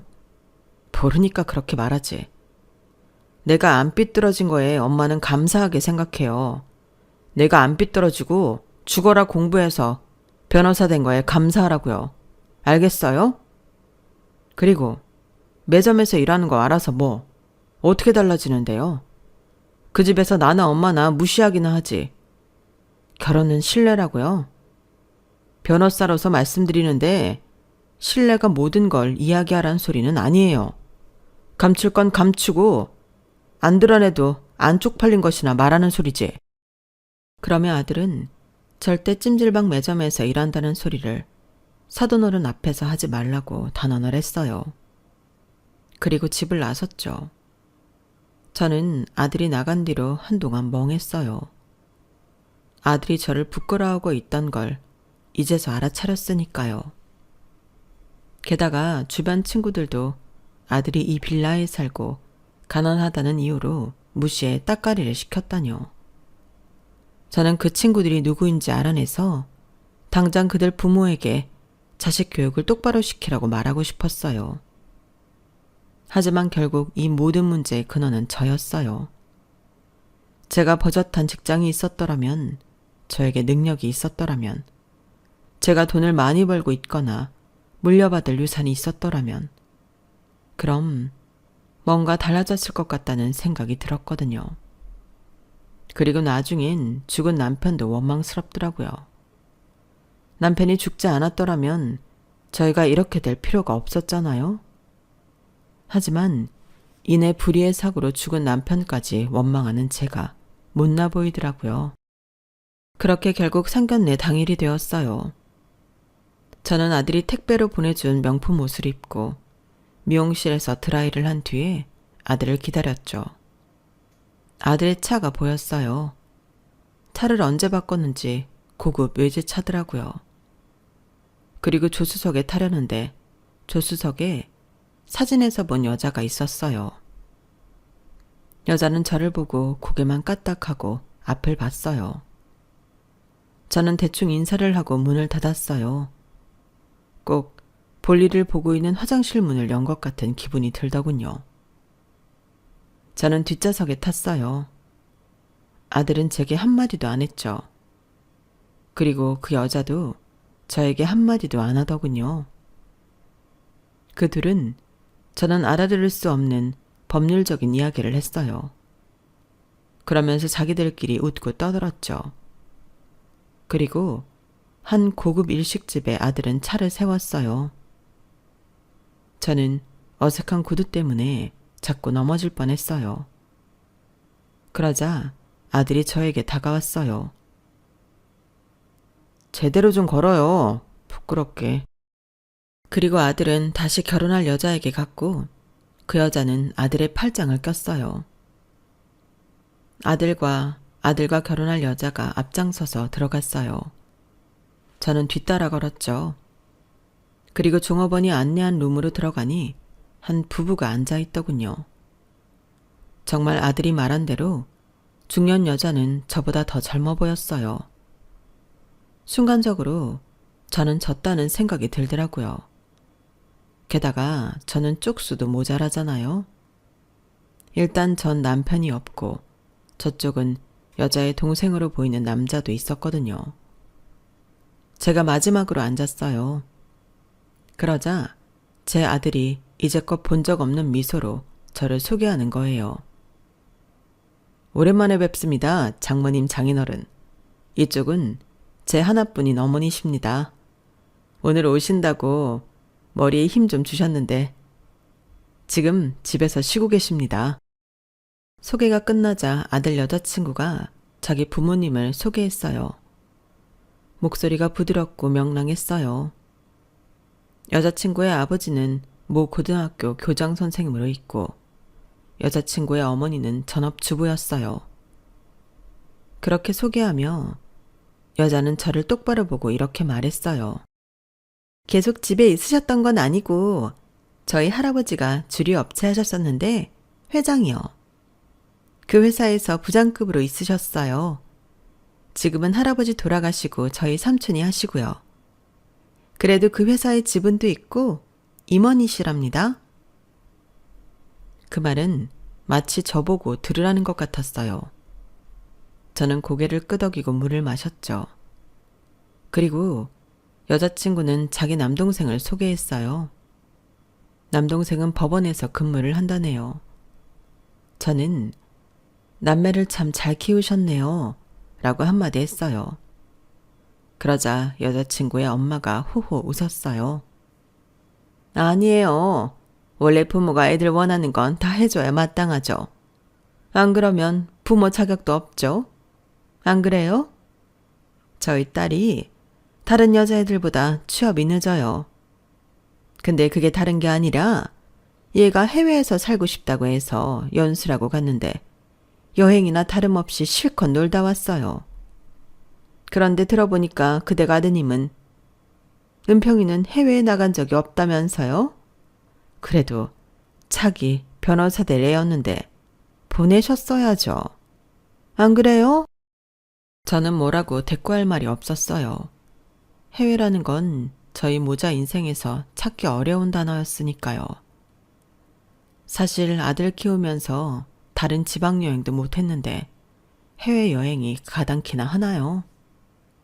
제가 말이 없자 이번엔 여자친구의 아버지가 저에게 물었어요. 은평이 어렸을 때 아버지가 돌아가셨단 이야기는 들었는데 참 유감입니다. 사고사였다고. 그런데도 아들을 참 잘 키우셨습니다. 은평이가 아주 저희한테 잘해요. 아주 싹싹하고 요즘 애들답지 않게요. 그런데 제가 듣기론 잠깐 일하셨다고 들었는데 무슨 일을... 그 말에 제가 대답하려고 했어요. 아무리 해도 사돈 어른이 될 사람들에게 거짓말을 할 수 없어서요. 제가 찜질방에서 매점 일을 한다고 말하려 했어요. 그런데 아들이 제 손을 턱 잡더라고요. 그동안 꽃집이나 카페에서 일하셨어요. 저희 어머니 꽃꽂이 바리스타 자격증 있으시거든요. 그 말에 아가씨 어머니가 활짝 웃었어요. 두 손을 짝짝 치면서요. 어머, 저도 요새 꽃꽂이 배우는데 언제 같이 해요? 같이 하면 더 재밌죠? 그런데 어느 동네에서 하셨어요? 바리스타는 몇 년도에 따셨어요? 어렵진 않으셨나요? 저도 도전해보고 싶은 게 템핑이나 그런 게 까다롭잖아요. 언제 한번 직접 내리신 커피 맛보고 싶네요. 저는 아들의 말이 기가 찼어요. 저는 커피라고는 커피 믹스밖에 안 마시거든요. 그래, 제가 믹스커피 물량은 기가 막히게 조절하죠. 찜질방에서 일한 경력이 몇 년인데요. 하지만 바리스타니 꽃꽂이니 그리고 아들은 거짓말을 멈출 수 없는 듯 보였어요. 사돈어른이 저희 모자가 살았던 집에 대해 묻자 아들은 제가 생전 들어본 적도 없는 아파트 이름을 말하는 거예요. 게다가 저를 사람이 많은 걸 싫어해 대중교통보다 택시를 타는 엄마로 표현하더군요. 철만피가 따로 없었어요. 저는 대체 아들이 무슨 생각을 하고 일을 저지르는지 알 수 없었어요. 그렇게 저는 아들이 제지에 이야기를 하지 못했고 나머지 가족끼리 이야기를 이어나갔죠. 아니, 저는 어머니 혼자 아들 키우신다고 해서 억척스럽게 마트나 시장이나 찜질방 같은 데서 일을 하셨나 했네요. 그런데 꽤나 고상하게 일하셔서 마음에 듭니다. 사실 결혼에 있어서 교양 수준도 중요하잖아요. 수준이 맞아야 대화도 통하고. 안 그래요? 저는 그저 호호 웃었어요. 그리고 식사가 다 끝나갈 즈음에 사돈 어른께서 명랑한 표정을 지으며 신혼집 이야기를 했어요. 신혼집은요, 그래도 아드님 쪽에서 해주시는 게 관례상 좋잖아요. 그렇게 해야 복이 들어온다고 하더라고요. 그래서 저희는 저희 집이랑 가까운 이 아파트가 어떤가 싶은데 그래도 아들 하나 있는데 그 아들 생각해서 돈 좀 모아두셨을 거 아니에요? 그리고 저도 들은 이야기가 있어서요. 땅도 건물도 좀 있으시다고. 어머, 이런 이야기는 실례인가? 아무튼 저희는 이 정도면 충분해요. 나머지 가구는 저희가 알아서 해갈 테니 걱정 마시고요. 그리고 요새 혼수는 안 하는 추세인 건 아시죠? 요새 혼수가 뭐예요? 촌스럽게. 우리 예쁜 딸이 혼수죠. 안 그래요, 사돈어른?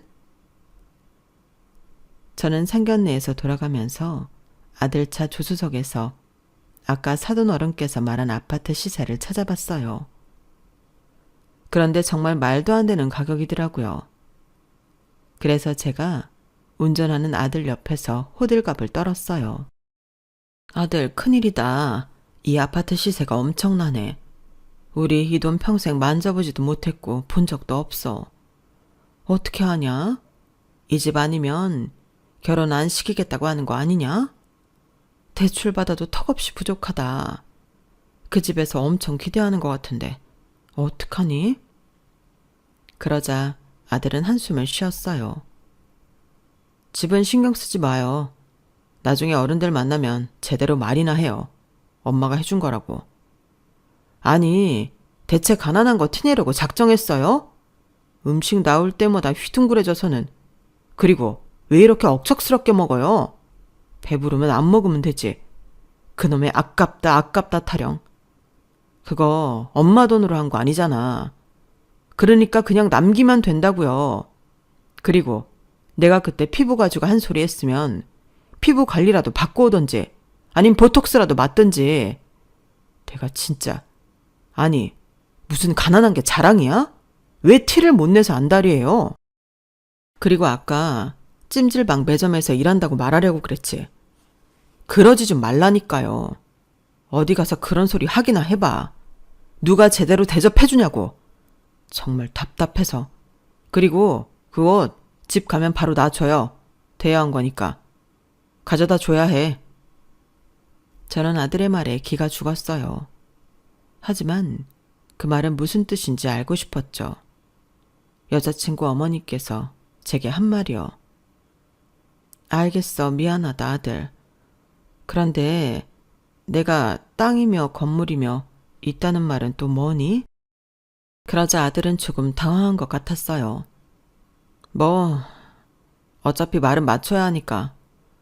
엄마는 아빠 사망보험금이랑 보상금으로 작은 땅 샀는데 그게 발전지역으로 묶여서 큰돈 받고 팔았고 그 돈으로 다시 땅 사고 건물 산 거예요. 알겠죠? 그렇게 말해놨어요. 그러니까 그쪽에서 물으면 알아서 말 잘해요. 내가 계속 옆에 있을 순 없으니까. 저는 정말 이러다 사기 결혼으로 저희 아들이 구속될까봐 두려웠어요. 그래서 한 소리를 하려는데 아들이 집에 도착했다며 차에서 내리라고 했죠. 그렇게 아들은 결혼을 했어요. 저는 아들의 거짓말에 동참했고 할 수밖에 없었고 그렇게 아들이 결혼한 뒤 첫 명절이 되었어요. 저는 무척 기대한 상태로 이것저것 장도 보고 음식 준비를 했죠. 그런데 아들 부부가 점심이 지나도 저녁이 지나도 안 오는 거예요. 제가 아들에게 전화를 했죠. 아, 제가 말 안 했어요? 저희 명절에 아무 데도 안 가기로 했어요. 요새 명절이 휴가잖아요. 휴가처럼 보내려고 엊그제 강원도 왔어요. 그러니까 엄마, 음식하지 말고 집에서 그냥 쉬어요. 그래서 제가 혹시나 며느리가 저희 집에 오는 게 싫은 건지 물었어요. 어차피 그 좁은 집에 셋이 뭉쳐 앉기도 힘들잖아요. 그 좁은 집에서 음식하는 것도 버겁고. 그리고 어차피 우리 집 명절 안 챙기잖아요. 설마 엄마, 며느리 노릇하는 거 기대했어요? 그렇게 묻자 저는 제가 나쁜 시어머니가 된 것 같아 음식 준비도 안 한 척 했어요. 그리고 결국 음식은 보육원에 다 가져다 줬죠. 저도 한 입도 먹지 않았어요. 그 이후로는 명절에도 그냥 일을 했어요. 그래도 모를 만큼 아들은 제게 따로 연락을 하지 않았고요. 그런데 사건이 터졌어요. 아들의 비밀이 밝혀진 순간이요. 제가 매점을 운영하는 찜질방에 사돈어른, 며느리 어머니가 온 거예요. 제가 보기엔 자기 뜻대로 온 것 같진 않았고 저희 찜질방이 오래됐지만 정말 잘 되어 있거든요. 그래서 친구들이 입김에 온 것 같았어요. 사돈어른의 친구가 제 매점에서 맥반석 계란이랑 식혜 같은 것들을 시켰어요. 주문을 받고 제가 뒤돌아 준비를 하고 있었어요. 그런데 그 친구가 여기 스크럽이 좋다고 유명하다면서 사돈어른께 홍보 아닌 홍보를 했거든요.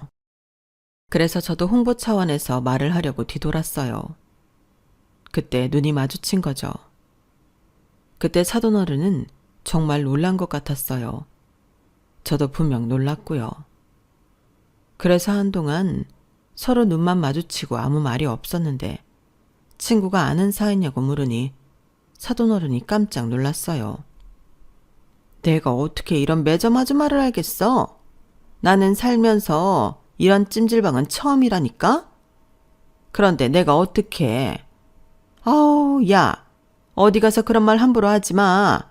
나는 여기 온 것도 창피스러워. 그냥 빨리 가자. 어디서 교장 사모님이 찜질방 다닌다는 소문 퍼지면 다 너 때문인 줄 알아. 그러면서 사돈어른은 친구를 데리고 도망치듯 나갔어요. 그리고 저는 놀란 가슴을 쓸어내렸죠. 그런데 거기서 끝이 아니었어요. 어느 날 연락도 잘하지 않던 아들에게서 전화가 온 거예요. 무척 화를 내면서요. 대체 어떻게 처신하길래 찜질방에서 일하는 걸 장모님이 알고 계신 거예요? 제가 누누이 말했죠. 그건 절대 밝혀지면 안 되는 일이라고. 쪽팔린 일이라고. 와이프 집에서 이건 사기 결혼이니 뭐니 하는데 어쩔 거예요? 내가 뭐 많은 거 바랐어요? 그저 찜질방 매점에서 일하는 것만 말 맞춰달라고 했죠? 그것만큼은 나도 정말 바라지 않으니까. 그깟 양심이 그렇게 중요했어요? 아들이 이렇게 쪽팔리면 면 상하는 것보다 자기 양심이 중요했냐고요. 그래서 제가 내가 말한 게 아니라고 설명했어요. 사돈 어른이 찜질방에 놀러 왔다가 우연히 본 거라고요. 그러니 아들이 믿지 않더라고요. 자기 장모님은 그런데 갈 사람이 아니라고요. 그리고 분명 장모님이 어디서 들었다고 말했다고요. 하나가 꼬이니까 다른 것도 다 꼬이잖아요. 어떻게 땅도 건물도 있는 사람이 찜질방 매점에서 일하겠어요. 어떤 미친 사람이 그래요. 그러니까 그것도 다 들통나고. 내가 진짜 살 수가 없다고요. 다 들통났는데. 내가 서울 사는 시골지나 다름없는 거. 다 들통났는데 엄마가 어떻게 책임질 거예요? 진짜 엄마는 내 인생에 도움이 된 적이 없어요. 한순간도 날 창피하게 안 만든 적이 없다고요. 나는 내가 이 집에서 태어난 게 죽기보다 싫어요. 알아요? 차라리 엄마도 아빠 따라 가지 그랬어요. 저는 더 설명할 방법이 없었어요. 그리고 아들의 말에 충격도 받았고요. 하지만 이후 상황 정리는 해야 할 것 같아서 사돈께서 이혼하라고 말했냐고 물었어요. 그래서 이혼하래? 내가 찜질방에서 계란이나 판다고 이혼하라고 그랬니? 고작 그런 것 가지고 이혼하라고 하는 거면 그래, 이혼해라. 어차피 거짓말한 건 사실이잖니. 그리고 그런 집안이랑 엮여서 좋을 것 없다. 그쪽 집안 정리하고 깨끗하고 성실하게 살아라. 제가 그렇게 말하자 아들은 콧방귀를 꼈어요. 깨끗하고 성실하게요? 그렇게 살면 부자 되는 줄 아세요? 엄마, 저는요. 제가 변호사 되겠다고 한 건요. 다 돈 때문이에요. 옛날부터 없게 살아서 가난은 꿈도 꾸기 싫어요. 저 이제껏 친구들 생일 파티 한 번도 가본 적 없어요. 줄 수 있는 선물이 없어서 어릴 때 한 번 가겠다고 했는데 그때 엄마 저한테 편지지 사줬어요. 그것도 캐릭터 하나 없는 편지지요. 그러면서 뭐 정성? 정성이 가장 좋은 선물이라고요? 아니요. 그건 어렸던 저도 알아요. 정성이라는 건 돈이에요. 그것도 돈이에요. 그래서 그 이후엔 약속 있다고 매번 생일 파티 안 갔고 저 가난하다는 거 아는 친구는 애초에 초대도 안 했고요. 그리고 제 생일 파티는 당연히 해본 적 없고요. 그건 엄마도 알죠? 깨끗하고 성실하게 사는 것도 돈이 있는 애들이나 그렇게 하는 거예요. 저같이 없는 애들은요. 절대 깨끗하고 성실하게 살면 돈 못 벌어요. 제가 왜 지금 이 여자랑 살려고 하는데요. 이 여자는 태어나서부터 가난한 적이 없거든요. 제 차요. 이 여자가 데리고 다니기 안 쪽팔리게 사다 준 거예요. 저 그런 이유로 옷도 많이 받았고 신발하며 시계하며 많이 받았고요. 그래서 저 대출받아 그 아파트 산 거예요. 투자한 거예요. 이런 여자 아니었음 그렇게 안 해요. 근데 엄마 때문에 이게 다 뭐예요? 그날 저는 아들의 전화를 받고 엄청 울었어요. 제 아들의 못난 모습을 보았기 때문이 아니었어요. 오히려 이런 못난 모습이 저 때문인 것 같아서 정말 아들 말대로 아들 인생에 꼬인 게 저 때문인 것 같아서였어요. 저는 그 이후로 일에 손도 잡히지 않았어요. 그리고 제가 그의 딱 예순이었는데 예순이 되면 스스로 일을 그만두겠다고 다짐한 것도 있고 해서 그해 여름 일을 그만두었어요. 모든 사람들이 아쉬워했죠. 제 주변에 있는 모든 사람들이요. 그런데 아들은 제가 그만둔다고 하니 좋아하더군요. 그리고 다신 다른 일할 생각 말라고 단언했고요. 사실 그때쯤엔 무엇이든 하고 싶지 않았어요. 그래서 아들이 주는 조금의 용돈으로 살았죠. 그런데 그 이후 며느리에게서 연락이 오더군요. 저희 남편이 지금 어머니한테 돈을 드리고 있나요? 아, 그래요? 그럼 월세도 내드리고 있나요? 그것도 맞다고요? 되게 당당하시네요. 집불도 없으면서. 제가 그 말을 듣고 얼마나 당황했게요. 그러면서 곧 갈 테니 나오라고 하더군요. 며느리 그리고 아들은 5분도 안 되는 시간에 저희 집 앞에 왔어요. 그리고 차를 타라고 해서 탔는데 2시간이나 걸려 어느 산 앞에 정차하는 거예요. 원래 결혼하면 각자 사는 거예요, 어머니. 저희 이제 어머니 월세 내드릴 이유 없으니까 앞으로 여기서 지내세요. 뭐 올라가 보면 뭐라도 있겠죠. 원래 돈 없으면 자연인처럼 사는 거예요. 휴대폰도 저 주시고 이제 별일 없을 겁니다. 그러면서 휭 가버리더라고요. 그때가 겨울. 산에는 눈이 소복히 쌓여 있고 날씨는 영하 18도였어요.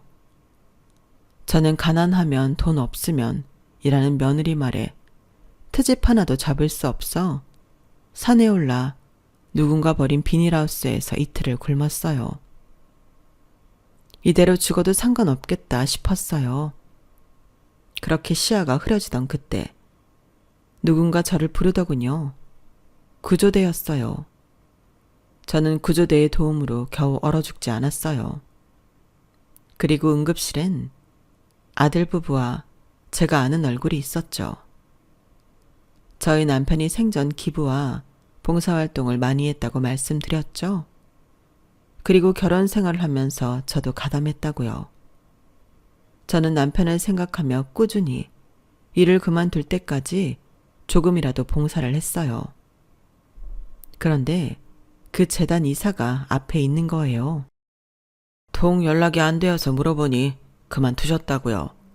집도 찾아가 보고 다 했는데 안 계셔서 정말 겨우 찾았습니다. 알고 보니 저희 아들 부부까지 찾아가 협박하고 회유해서 이 설산을 찾아낸 거였어요. 그리고 그 옆엔 웬 청년이 있었어요. 누구인지 물어보니 제가 매점을 했을 때 매일 혼자 오던 아이라는 거예요. 어느 순간부터 오지 않아 걱정했는데 건강한 청년으로 자라 나타났더군요. 정말 감동했어요. 그런데 왜 저를 이란 생각이 들었죠. 고아로 보육원에서 자랐어요. 그리고 보육원에서 버려졌어요.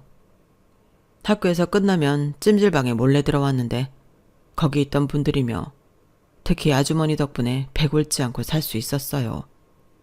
다른 보육원에 들어갈 때까지요. 그러면서 재단 이사는 저에게 임원자리를 권했어요. 제가 극구 거부하자 그럼 보육원 원장 자리가 비어 차기 후보를 찾고 있으니 그 자리를 부탁하더군요. 그리고 청년은 저에게 3억이 든 통장을 내밀더니 은혜를 갚겠다고 하더라고요. 지금 미디어 아트를 하는 회사를 운영하는 CEO라고요. 저는 이런 감사한 손길에 눈물을 흘렸어요. 그리고 옆에서 이 모든 장면을 본 아들 내외는 산송장이 되었고요. 그 뒤로 아들 내외는 제 가족이 아니게 되었어요. 연락이 와도 제가 받지 않고요. 아마 지금 제 모습을 보고 땅을 치며 후회할 거예요. 그렇게 저는 몸을 회복해 강원도로 이사를 했어요. 강원도 보육원 원장이 되어 일을 배우고 아이들과 함께하는 삶이 너무 안정적이더라고요.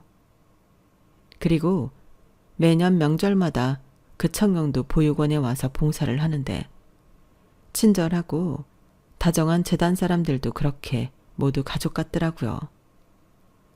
저는 정말 가족 같은 보육원을 만들어야겠다는 생각을 했어요. 그리고 이 모든 것을 죽은 남편이 저에게 준 선물이라는 것이 생각들더군요. 결국 남편을 따라한 일이 저에게 복이 되어 돌아왔으니까요. 남편을 사랑해서 제가 좋아서 했던 일을 은혜라고 생각하며 갚겠다고 찾아왔으니까요. 그러니 저도 은혜 갚은 까치가 되기 위해 더 노력해야겠죠? 여기까지가 제 사연입니다. 들어주셔서 감사합니다. 항상 건강하시고 복 받으세요. 여러분, 사연 댓글에 응원과 현명한 조언 부탁드려요. 좋아요와 구독은 저에게 큰 힘이 됩니다. 오늘도 좋은 일 가득하세요.